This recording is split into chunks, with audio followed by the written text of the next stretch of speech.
கழிவறைக்கு செல்ல வேண்டுமென கூறி குழந்தையை பூக்கடைக்காரரிடம் ஒப்படைத்த பெண் மாயமானதால் குழந்தையை மீட்டு சிசிடிவி காட்சிகளை ஆய்வு செய்து போலீசார் விசாரணை மேற்கொண்டு வருகின்றனர்.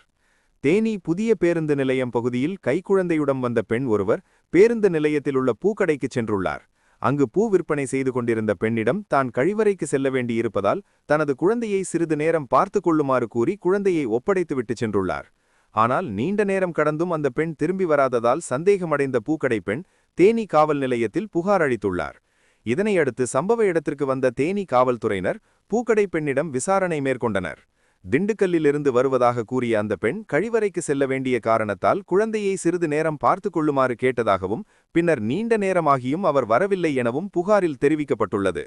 சுமார் 1 வயது இருக்கும் பெண் குழந்தையை ஒப்படைத்துவிட்டு சென்ற அந்த பெண் யார் என்பது குறித்து போலீசார் அப்பகுதியில் உள்ள சிசிடிவி காட்சிகளை ஆய்வு செய்து வருகின்றனர். மேலும் அந்த குழந்தைக்கும் அந்த பெண்ணுக்கும் என்ன தொடர்பு, குழந்தை எங்கிருந்து கொண்டு வரப்பட்டது, குழந்தை காணாமல் போனதாக ஏதேனும் புகார்கள் உள்ளனவா என்பதையும் பல்வேறு கோணங்களில் போலீசார் விசாரித்து வருகின்றனர். பின்னர் அந்த குழந்தை சைல்டு லைன் அமைப்பினரிடம் ஒப்படைக்கப்பட்டு பாதுகாப்பாக பராமரிக்கப்பட்டு வருகிறது. 1 வயது பெண் குழந்தையை பூக்கடைக்காரரிடம் ஒப்படைத்துவிட்டு பெண் ஒருவர் மாயமான சம்பவம் அந்த பகுதியில் பெரும் பரபரப்பை ஏற்படுத்தியுள்ளது.